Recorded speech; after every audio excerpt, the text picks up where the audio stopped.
तर सध्या उन्हाळा चालू झालेला आहे आणि वातावरणाचं तापमान येत्या काही दिवसातच 40 डिग्री सेंटीग्रेडला टच करेल असं वाटत आहे.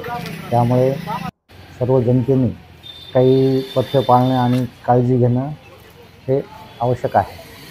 तर त्या दृष्टीने मी सांगू इच्छितो की सहसा आवश्यक काम नसेल तर दुपारी 12 ते 4 ह्या वेळेत बाहेर न निघालेलं उत्तम.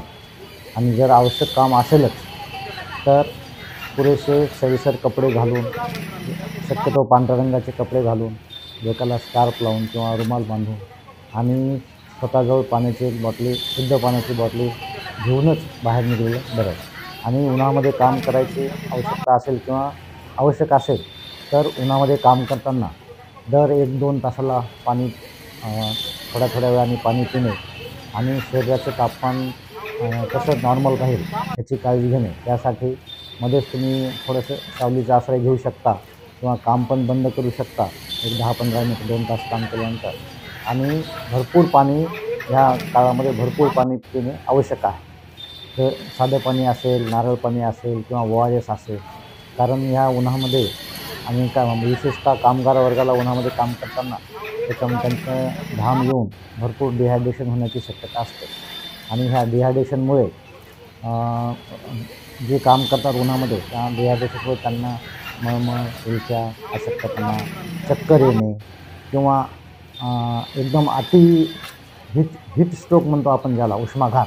तर तशा कंडिशनमध्ये शरीराचं तापमान एकदम डिहायड्रेशन झाल्यामुळं 41-42 जातं आणि त्या काळामध्ये असं तापमान झाल्यानंतर ते लवकर कमी होत नाही आणि रुग्ण बेशुद्ध होऊ शकतो, त्याला धक्के येऊ शकतात.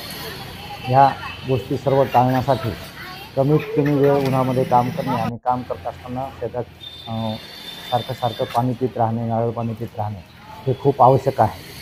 आणि ह्या उन्हाळ्यामध्ये ही झाली कामगार वर्ग आहे किंवा ज्यांना उन्हामध्ये जावंच लागणार आहे यांच्यासाठी काळजी.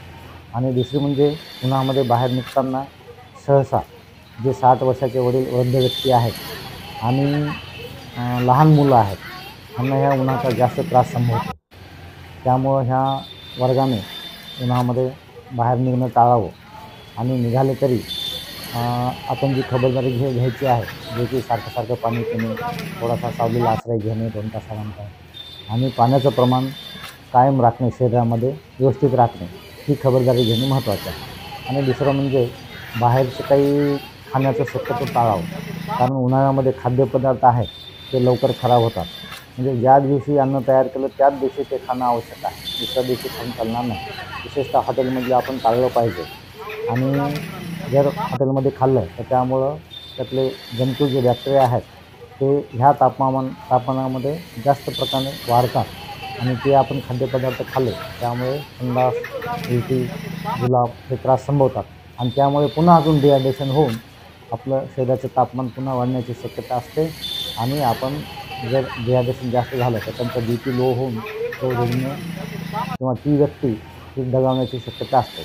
त्यामुळे एकतर बाहेर जाणं टाळणे, बाहेरचं खाणं टाळावं लागेल आणि आपल्या शरीराचं तापमान व्यवस्थित राखण्यासाठी वेळोवेळी आपल्याला पातळ पदार्थ, पाणी हे भरपूर प्रमाणात घ्यावे लागते. तर काही वर्तमानपत्रामध्ये बातमी आली होती जे टरबूज आहे, टरबुजांना इंजेक्शन वगैरे देऊन ते पिकवलं जात आहे, त्याचा कलर लाल दाखवला जात आहे. जे खाण्यायोग्य आहे त्याचं सेवन करायला पाहिजे. नाही, असे जर असतील आपल्याला शंका असेल तर हे पदार्थ सहसा टाळले पाहिजे. त्या बाबतीत मी म्हणेल की नारळ पाणी सगळ्यात उत्कृष्ट आहे. त्यामध्ये अजून तरी काही असं कृत्रिमरित्या ते तयार केलं गेले असं अजून तरी काही आढळलेलं नाही. त्यामुळे शक्यतो रसदार फळं खावीत, पण त्यामध्ये जर काही आपल्याला कृत्रिमतेचा काही शंका असेल, त्या टरबुजांना जसं इंजेक्शन दिलं जातं तर हे पदार्थ आपण टाळलेले बरे. त्यापेक्षा नारळ पाणी मी तर म्हणेन सगळ्यात उत्तम आहे. साहेब, आपण आपल्या शासकीय काही सोयी सुविधा रुग्णांसाठी काय काय आहे?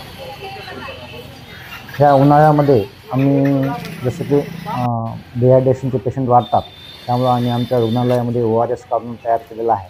जेही ऊन लागल्यामुळे आपण जे म्हणतो ऊन लागलं त्यामध्ये जे डिहायड्रेशनचं प्रमाण वाढतं असे पेशंट असतील किंवा ज्यांना चक्कर येते, उन्हात काम केल्यामुळे चक्कर येते, मळमळ होतात, उलट्या होतात, त्यांना आम्ही ताबडतोब जे रुग्ण साधा असेल तर त्याला आम्ही ORS उपचार ORS कॉर्नर त्याच्यासाठी तयार केलेला आहे आणि जे अतिगंभीर असतील त्यांना आम्ही सलाईनद्वारे इंजेक्शन देण्याची आणि एक 5 बेड आम्ही या उष्माघातासाठी तयार केले.